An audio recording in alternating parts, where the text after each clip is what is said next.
우리 하나님은 찬양받으시기에 합당하신 하나님이신 줄로 믿습니다. 왜 그렇습니까? 여러분, 우리 하나님이 찬양받으실 이유는 우리의 최선에도 불구하고 망할 수밖에 없는, 기울어질 수밖에 없고 부서질 수밖에 없는 인생인데 하나님이 완전하게 하시기 때문에 그렇습니다.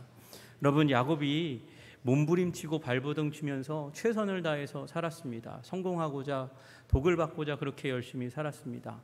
여러분, 그리고 이제 베델에서 하나님을 예배하고 다 잘 된 것 같은데 그 다음에 아내를 잃는 일이 일어나잖아요. 아들을 잃는 일이 일어나잖아요.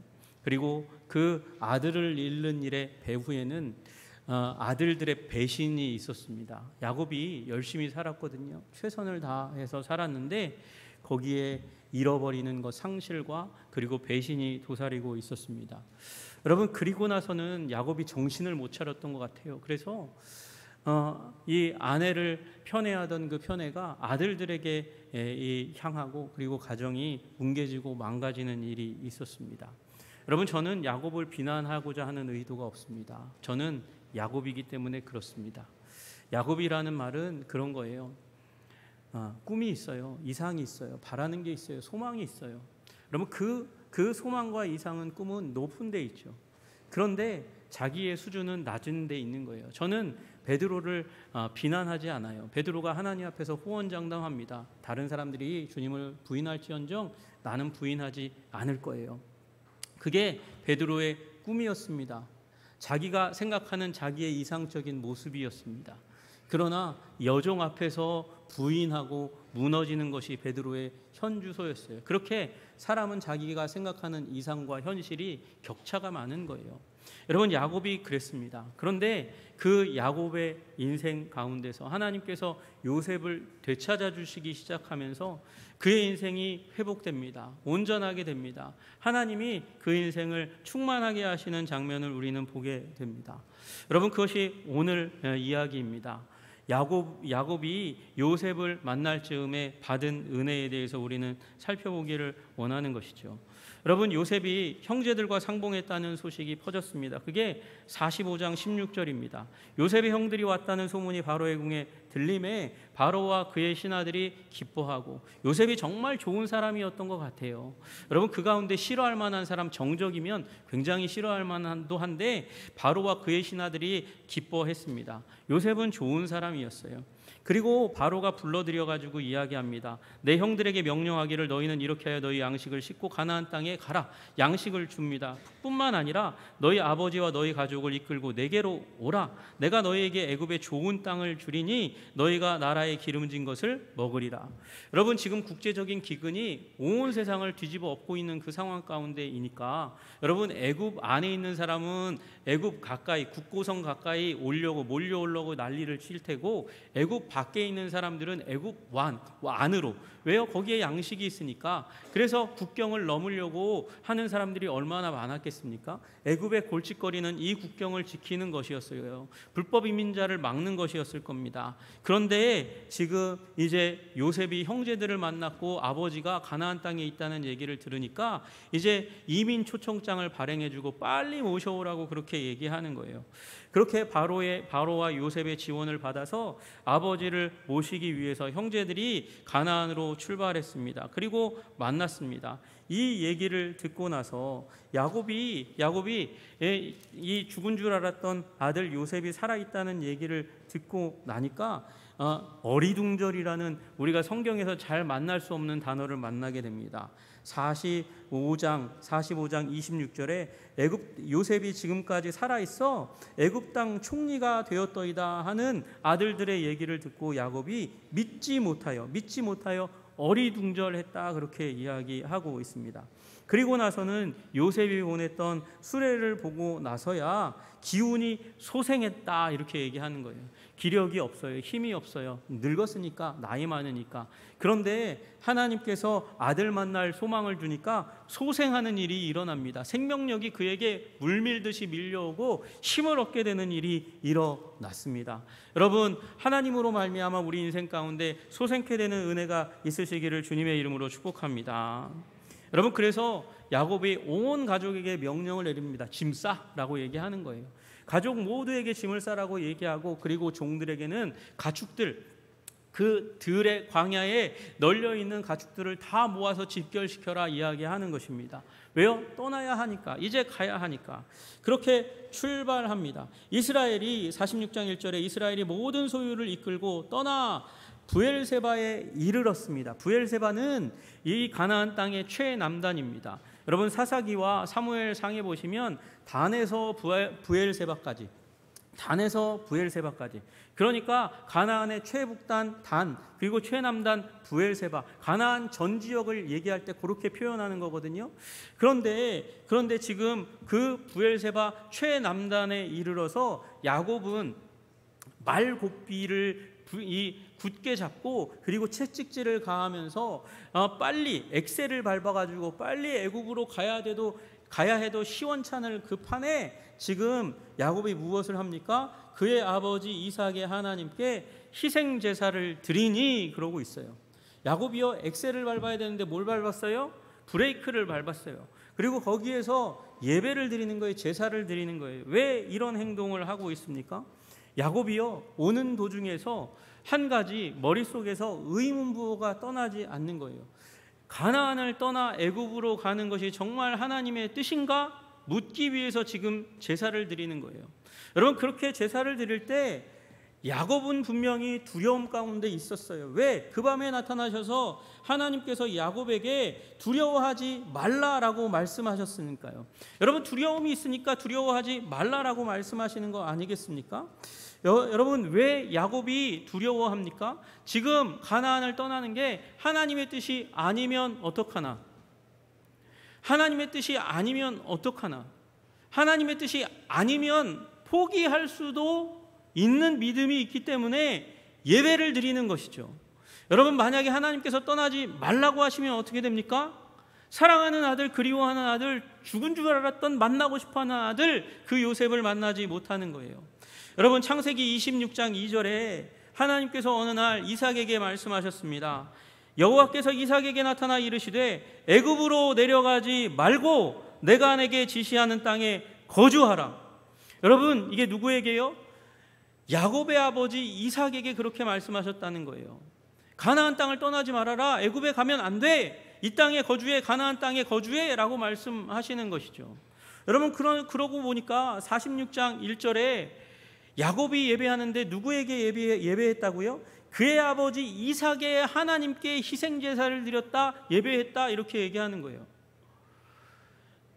여러분, 그냥 눈 질끈 감고 모르는 척하고 건망증 걸린 척 생각하고 저는 기억이 나지 않습니다, 그러고 브엘세바에서 그냥 지나가도 되는 거예요. 야곱이 그래도 되는 거예요. 아들이 초청했잖아요. 그 아들들 가운데서, 가족들 가운데 누가 막습니까? 아무도 안 막아요. 그런데 야곱만은 알고 있는 거예요. 이게 하나님의 뜻이 아닐지도 모른다. 그리고 하나님께 묻는 것입니다. 하나님, 나는 가고 싶은데, 나는 아들을 만나고 싶은데 하나님이 아니라고 하시면 나는 아들을 만나는 것을 포기하고 가나안에 머무르겠습니다.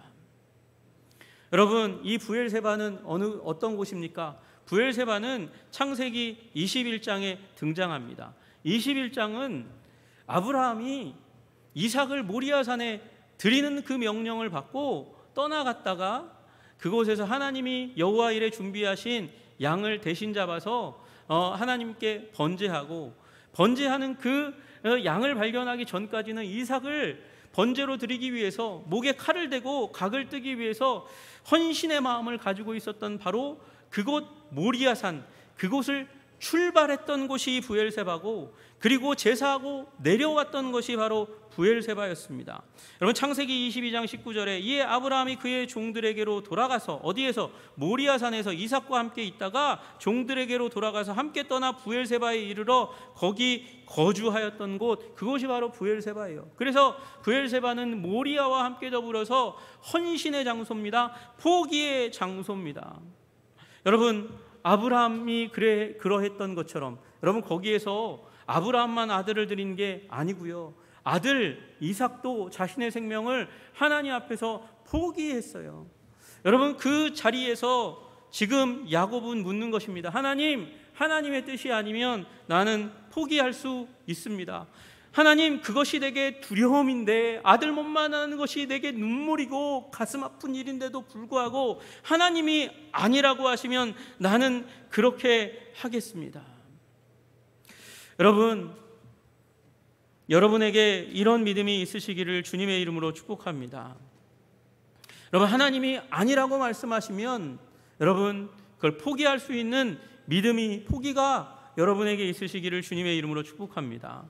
여러분, 야곱은요 그 일생 가운데 언제든지 코너에 몰렸을 때, 하나님이 몰아가셨을 때 공경 가운데서 기도했지, 예배했지, 자기가 스스로 나서서 기도한 적이 없어요.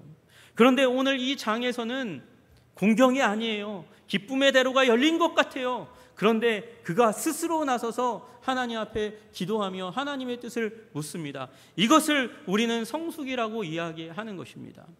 여러분, 한 선지자가 있었습니다. 한 선지자가 하나님의 명령을 받았습니다. 근데 하나님의 명령이 너무도 순종하기가 싫었어요. 하나님은 니느웨에 가라고 말씀하셨거든요. 근데 너무 순종하기가 싫어서 다시스로 도망하기 위하여 욥바로 내려갔습니다. 욥바로 내려갔더니 마침 거기에, 마침이라는 단어가 성경에 꼭 거기에 박혀 있습니다. 마침 다시스로 가는 배를 만난지라. 여러분, 준비된 배처럼 여겨졌습니다. 그래서 탔습니다. 그러나 준비된 것이라 할지라도, 준비된 길이라 할지라도 그것이 옳은 길은 아니었던 거예요. 여러분, 그래서 요나가 준비된 배를 타고 나서 어떻게 됩니까? 자신만 고생한 게 아니라 그 배에 탔던 모든 사람들이 풍랑의 죽음의 공포 가운데 놓이게 되는 일들이 일어났습니다. 여러분, 준비된 길이라 할지라도 그 자리에서 하나님의 뜻을 묻는 성숙한 여러분들 되시기를 주님의 이름으로 축복합니다. 여러분, 그렇게 야곱이 성숙한 모습으로 포기할 마음을 가지고 그리고 예배할 때, 그때 하나님이 나타나셔서 말씀하십니다. 나는 하나님이라 내 아버지의 하나님이니 애굽으로 내려가기를 두려워하지 말라. 여러분, 이 말씀을 듣지 못했다면 애굽으로 내려간 내내 두려움과 꺼림직한 마음 가운데서 야곱은 시달렸을 거예요. 여러분, 그러나 하나님은 두려워하지 말라는 확답을 받았을 뿐만 아니라 내가 거기서 너로 큰 민족을 이루게 하겠다, 내가 너와 함께 애굽에 내려가겠고 반드시 너를 인도하여 다시 올라올 것이며 요셉이 그의 손으로 내 눈을 감기리라. 너의 사랑하는, 가장 사랑하는 아들이 너의 임종을 지켜보고 너에 대한 사랑을 표하는 그날을 너는 보게 될 것이다 말씀하시는 것이죠. 여러분, 열려있는 길이라 할지라도, 열려있는 문이라 할지라도 그 자리에서 하나님의 뜻을 물을 수 있는 성숙의 모습을 갖추시기를 주님의 이름으로 축복합니다. 그러면 우리가 생각한 것보다 더 큰 하나님의 약속을 우리에게 허락해 주시는 줄로 믿으시기를 주님의 이름으로 축복합니다. 여러분, 그렇게 이 야곱이 온 가족 70명의 가족을 이끌고 이제 가나안에서 애굽으로 나아갔습니다. 나아갈 때 야곱은 지혜롭게도 유다를 미리 보냈습니다. 여러분, 왜 그랬습니까? 유다가 요셉을 팔았거든요. 유다가 요셉을 팔았으니까 요셉에게는 자기를 판 유다의 기억이 가장 크게 남습니다. 물론 그 이후에 회개하는 모습을 보였지만, 그런데 아버지와 온 가족이 올 때 유다를 먼저 보냄으로 말미암아 이제 비극의 메신저가 아니라 기쁨의 메신저를 유다로 삼게 만드는 거예요. 요셉의 그 기억 가운데 아버지의 도착을 알리는 영광스러운 메신저로 이 유다를 보냄으로 말미암아 나쁜 기억을 좋은 기억으로 덧입히는 일이 일어나게 된 것입니다. 그리고 야곱이 요셉을 만났습니다. 만나서 그 오랜 세월 몇 년의 세월이 이었겠습니까? 여러분, 17살에 갔어요. 13살에다가 9년, 22년 동안 만나지 못했던 죽은 줄만 알았던 아들을 만나니 목을 어긋맞추고 얼마간 울었다, 그렇게 말씀하고 있어요. 여러분, 그 아버지와 아들이 22년 만에 상봉해서 이산가족을 찾은 것이죠. 그래서 얼싸안고 굳게 안고 눈물을 흘립니다. 여러분, 우리는 어쩌면 이런 감동의 인생을 살기 위해서 우리 인생을 살아가는지 모르겠습니다. 여러분, 아픔이 치유되고 괴로움이 떠나며 기쁨의 잔치가 가득한 그 순간 말이에요. 여러분, 여러분에게 모든 아픔이 벗어지고 여러분, 그리고 하나님이 주시는 기쁨으로 가득 찬 인생 되시기를 주님의 이름으로 축복합니다. 여러분, 우리 인생 가운데 그런 순간을 만나지 못한다 할지라도 낭망하지 마시기를 바랍니다. 왜냐하면 하나님은 하늘나라에서 우리에게 이와 같은 감격적인 날을 허락하실 것이기 때문에 그렇습니다. 여러분, 먼저 간 분들로 인해서 상실의 아픔 가운데 눈물 흘리십니까? 주님께서 이보다 더한 기쁨의 날을 우리에게 허락하실 줄로 믿으시기를 주님의 이름으로 축복합니다. 여러분, 하지만 삶은 이런 축제의 날, 기쁨의 날들만으로 채워져 있지 않습니다. 현실을 대비해야 합니다. 아버지와 만난 직후에 요셉은 가족들 앞에서 바로와의 면접을 대비하는 그런 강의를 시작합니다. 여러분, 준비해야 하니까요. 대비해야 하니까요. 이 애굽으로 왔지만 먹을 문제가 해결되었지만 이제 사는 문제가 그들의 인생 가운데 펼쳐진 거예요. 그래서 요셉이 가르칩니다. 어떻게 가르칩니까? 바로가 너희의 직업이 무엇이냐 묻거든 목축이라고 대답하셔야 됩니다. 우리가 어렸을 때부터 목축했고요. 우리의 조상 대대로 목축하였습니다. 그렇게 대답하여야 한다는 것입니다. 여러분, 그런데 거기 심상치 않은 단어가 하나 있는 거 우리 보시죠. 34절, 46장 34절에 그렇게 쓰여져 있습니다. 애굽 사람은 다 목축을 가증히 여기나니 당신들이 고센 땅에 살게 되리이다. 여러분, 애굽 사람들은 목축을 가증히 여긴다는 거예요. 싫어한다는 거예요. 여러분, 애굽은 농경 문화입니다. 기본적으로 나일강을 기초로 해서 농경하는 사람들입니다. 여러분, 이 농경은 조금 냄새가 덜 나는 거예요. 목축을 하면 냄새가 많이 납니다. 여러분, 짐승 한 마리 키워도 냄새가 날 수밖에 없습니다.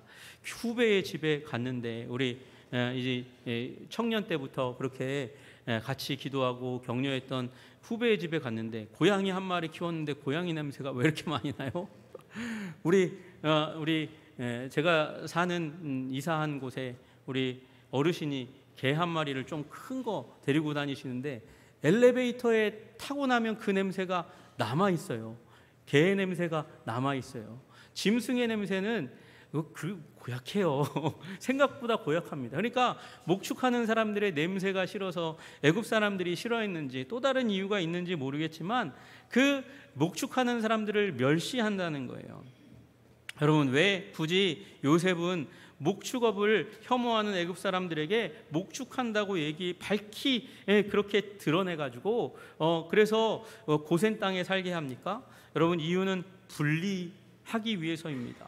분리하지 않으면 섞이기 때문에 그렇습니다. 여러분, 요셉은 바로 말고는 애굽의 제1인자입니다. 여러분, 그 1인자의 가족이 애굽에 왔으니까 요셉에게 줄을 대기 위해서 얼마나 많은 사람들이 그 가족과 얽히기를 원하겠습니까? 여러분, 그러면 순식간입니다. 야곱의 가족은 절제하지 못하고 애굽의 권력과 영화를 맛보면서 얽히고 설켜서 애굽의 다신교 문화 가운데 녹아져 갈 것이기 때문에 그렇습니다. 그래서 목축한다고 얘기해서 이스라엘이 애굽과 거리를 둔 그 지역, 구별된 지역에 정착해서 섞이지 않도록 한 것입니다. 여러분, 그만큼 정체성은 중요한 것입니다. 민족적인 정체성을 그렇게 지켜야 출애굽의 미래가 열리는 것이죠. 약속의 땅으로 갈 미래가 열리는 것이죠. 그걸 대비하도록 하기 위해서 목축합니다. 애굽 사람과 구별됩니다. 다른 장소에 있어야 됩니다. 라고 얘기하고 있는 것입니다. 여러분들과 저도 이 세상 가운데 살아가고 있습니다. 이 세상 가운데 살아가면서 나됨, 그리스도 안에서 우리에게 주신 정체성을 지키시는 여러분과 제가 되기를 주님의 이름으로 축복합니다. 여러분, 어쩌면 하나님께서 우리를 세상 중심에 두지 않은 이유가 이것 때문일지도 몰라요. 형제들은 그 환경에 두면 애굽화되니까 정체성을 잃을까 봐 마치 우리들도 세상의 중심에 두면 세상의 그 유혹과 권력 앞에 무릎 꿇으며 세상에 사는 그 사람들과 똑같은 존재가 되게 되지 않을까? 그래서 하나님께서 우리를 세상 중심에 두시지 않는지도 모릅니다. 여러분, 이 하나님의 사랑과 섭리를 믿으시고 여러분의 정체성을 굳게 지키시는 여러분들 되시기를 주님의 이름으로 축복합니다. 어떤 분들은 이 얘기하면 물으실지 모릅니다. 요셉은요? 요셉은 왜 애굽의 중심에 두셨어요? 그 정점에 두셨어요? 여러분, 요셉을 정점에 두신 이유, 그 중심에 두신 이유는 유혹이 와도 물리치고 견딜 수 있는 능력이 있으니까요. 여러분, 그러니까 요셉을 그 애굽의 중심의 정점에 두시는 거예요. 여러분, 요셉이 왜 그렇게 죄에 대한 저항력을 가지게 되었을까요? 여러분, 요셉은 자신의 인생에 가장 큰 비극을 맛보는 순간을 맞이합니다. 다름 아니라 어머니가 돌아가신 겁니다. 여러분, 얼마나 힘들겠어요? 얼마나 어렵겠어요? 그 온 가정 가운데 자기와 어머니, 아버지를 제외한 자기와 어머니만 피부치였는데, 근데 어머니가 돌아가셨으니까, 그것도 피덩이인 동생 하나만 남기고 돌아갔으니까 얼마나 가슴 아팠겠습니까? 그런데 그 가운데서 지난주에 말씀드린 대로 장형 루벤이, 큰형 루벤이 가정의 이 권력 싸움에 뛰어들어서 어머니의 여종과 동침하는 일이 일어납니다. 여러분, 그로 말미암아, 루벤의 만행으로 말미암아 아버지가 아파하고 가정은 대혼돈에 빠지는 것을 보았습니다. 여러분, 그러고 나니까 성적인 범죄가 얼마나 큰 영향력을 미치는지 보게 되니까 보디발의 가정 가운데 들어가 여주인의 유혹을 견뎌내는 거룩의 사람이 된 것입니다. 여러분, 거룩의 사람이 되니까, 그렇게 시험을 통과하니까 주님께서 애굽의 정점의 중심에 두셔도 안심하는 것이죠. 여러분, 이 요셉의 예에서 볼 수 있는 것이 무엇입니까? 권력의 그 화려함에 취하지 않는 그 능력은 바로 거룩함에 있다는 것입니다. 여러분, 이스라엘을 따로 둔 것, 라암셋의 그 고센 땅에 따로 둔 것도 거룩을 위한 목적이고, 하나님께서 요셉을 애굽 중심에 두신 것도 거룩하기 때문이라는 것입니다. 여러분, 거룩의 사람 되시기를 주님의 이름으로 축복합니다. 세상과 구별된 존재 되시기를 주님의 이름으로 축복합니다. 여러분, 요셉이 구별된 사람이라는 증거가 또 있잖아요. 여러분, 성경의 마지막에 보시면 요셉이 110세의 젊은 나이에 소천할 때, 여러분, 요셉이 110세에 죽었다는 건 그 열조들에 비해서 그 형들이 요셉의 죽는 모습을 보거든요. 그만큼 일찍 죽었어요, 요셉이. 그러면서도 형들에게 당부합니다. 자기의 해골을, 유해를 가지고 가나안에 가도록, 애굽을 탈출하도록 그렇게 부탁합니다. 그만큼 요셉은 자기를, 이스라엘 정체성을 가지고 자기를 구별된 존재로 여겼어요. 여러분, 거룩한 사람, 구별된 사람 되시기를 주님의 이름으로 축복합니다. 여러분, 그리고 이제 이 요셉을 만날 즈음에 야곱은 또한 하나님이 원하시는 모습으로 훌쩍 성장하는 모습을 보게 됩니다. 여러분, 이게 하나님의 은혜 때문인 것이죠. 여러분, 형제들이 다 이 면접에 잘 통과해서 5명이 바로 앞에서 제대로 얘기하고 난 다음에 형제들은 다 나갔습니다. 5명의 형제들은 다 나아갔어요. 그리고 나서는 야곱이 바로 앞에 섭니다. 바로 앞에 섰을 때 야곱이 바로에게 축복했다 이야기하고 있어요. 여러분, 그때 바로가 야곱에게 묻습니다. 내 나이가 얼마냐? 당신의 나이가 몇 살입니까? 그렇게 묻는 거죠. 여러분, 애굽 사람들의 관심사는 죽음이었습니다. 죽음이었어요. 다시 얘기해서 생명이 그들의 관심사입니다. 여러분, 죽음 이후에 대한 두려움이 있기 때문에 이들은 피라미드도 만들고 미이라도 만들어서 내세가 있다고 그렇게 소망을 억지로 만들어 두고는 현재의 죽음이라는 그 큰 절망에 대해서 위안을 얻고자 했습니다. 그런데 이 애굽 사람이 생각한 사람들의 이상적인 나이, 정말 장수했네, 천수를 누렸네 라고 하는 나이가 110살이었어요. 야곱이 죽은 나이가 110살이었고요. 여러분, 그 110세에 때의 모습보다도 더 훌쩍 넘긴 것 같은 노인이 지금 바로 앞에 서 있는 거죠. 그 야곱이 그 앞에 서 있는 거예요. 110세를 훨씬 더 넘은 그 경이로운 모습, 놀라운 모습에 사로잡혀서 당신의 나이가 몇 살입니까? 물어본 거예요. 그랬더니 야곱이 바로에게 대답합니다. 내 나그네 길의 세월이 130년입니다. 130년입니다. 그런데 내 나이가 얼마 못 됩니다. 왜 얼마 못 되냐라고 얘기하냐면 우리 조상의 나그네 길의 연조에 미치지 못하기 때문입니다. 아브라함 가정의 특징이 장수 가족이에요. 장수 가족. 그러니까 그 조상들의 연조에 미치지 못합니다. 그러나 험악한 세월을 살았습니다. 그렇게 이야기합니다. 여러분, 험악한 세월을 살았습니다라고 얘기하는 이 야곱의 말은 인생의 고백이에요. 그리고 신앙의 고백이에요. 여러분, 험악한 세월을 정말 살았잖아요. 여러분, 야곱은 삶의 성공을 성경적인 말로 하면 복을 얻고자 몸부림치고 발버둥치고 애쓴 인생이었습니다. 장자의 명분을 빼앗기 위해서 죽을 쓰고 형과 거래를 하였습니다. 아버지의 복을 받기 위해서 코스튬 플레이를 했잖아요. 이 에서의 옷을 입고 털을 입고 그리고 아버지를 속였습니다. 자신을 속이고 또 속인 라반에게서 벗어나기 위해서 몸부림을 쳤습니다. 여러분, 그런데 그렇게 열심히 살았는데 그의 인생을 물들인 것은 무엇이었습니까? 위협이었어요. 에서가 라반이 죽이겠다고 위협합니다. 사기당합니다. 라반에 의해서 사기당했습니다. 잃어버렸습니다. 아들들에 의해서도 사기당하고 그리고 사랑하는 아들도 잃어버리고 아들들에 의해서 배신당하는 일들이 일어났습니다. 여러분, 인생 최고의 속임과 사기와 그 상실과 배신은 바로 아들 요셉을 잃었던 것입니다. 열심히 애써 힘써 노력해서 그렇게 자신의 인생의 노력을 다 쏟아부었는데 야곱의 인생은 정말로 험악한 것으로 끝날 뻔했습니다. 만약에 하나님이 계시지 않았다면. 하나님은 야곱의 인생의 고비고비마다 야곱을 만나주시고 용기를 주시고 소망을 주시고 번성함과 회복을 주신 하나님이었습니다.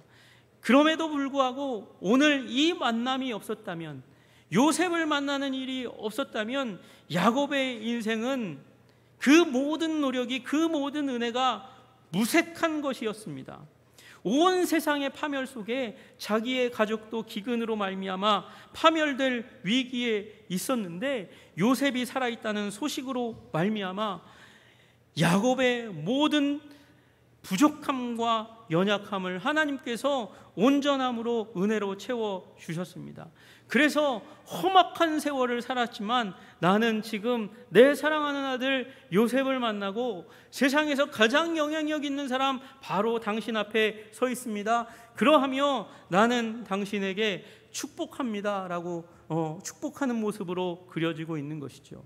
여러분, 축복은 원래 큰 자가 높은 자가 낮은 자 작은 자에게 행하는 것입니다.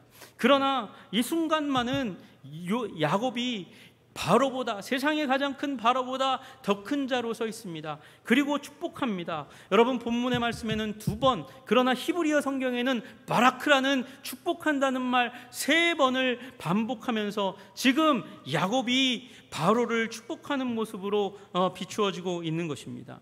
그리고 이것은 지금 할아버지 아브라함, 아버지 이삭도 하지 못했던 일을 한 것이에요. 여러분, 아브라함과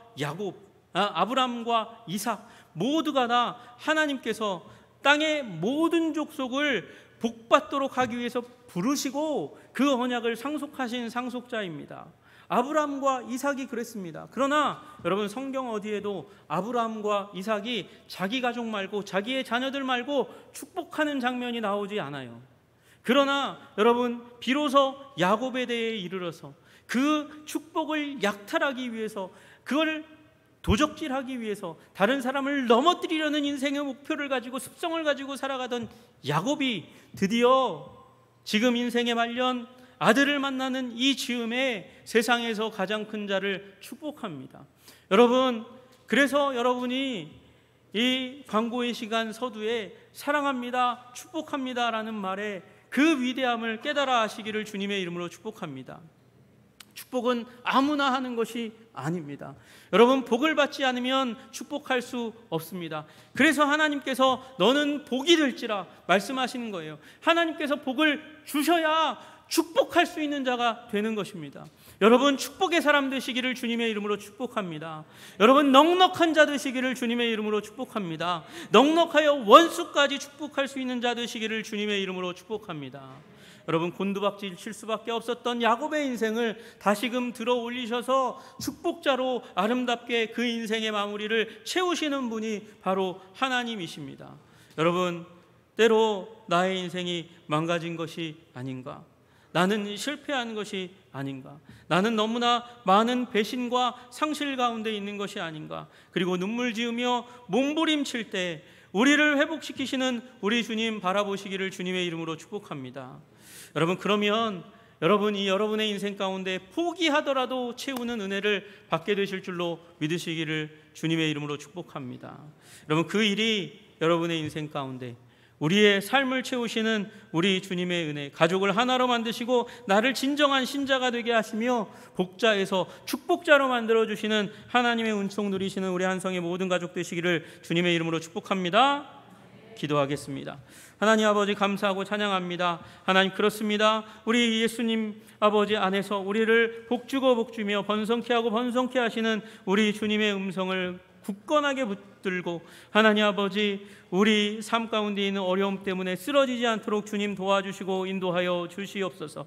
야곱의 인생이 다 도둑맞은 것 같고 낭망한 자리 가운데 있었으나 주님께서 요셉을 만날 즈음에 그의 인생을 완전히 반전으로 회복시키셔서 험악한 인생이었지만 은총으로 넘치는 인생으로 마무리 짓게 하신 것을 기억하며 우리 하나님 끝까지 붙들고 천국에까지 이르는 주의 백성들 다 되게 하여 주시옵소서. 예수님 이름 받들어 기도드리옵나이다. 아멘.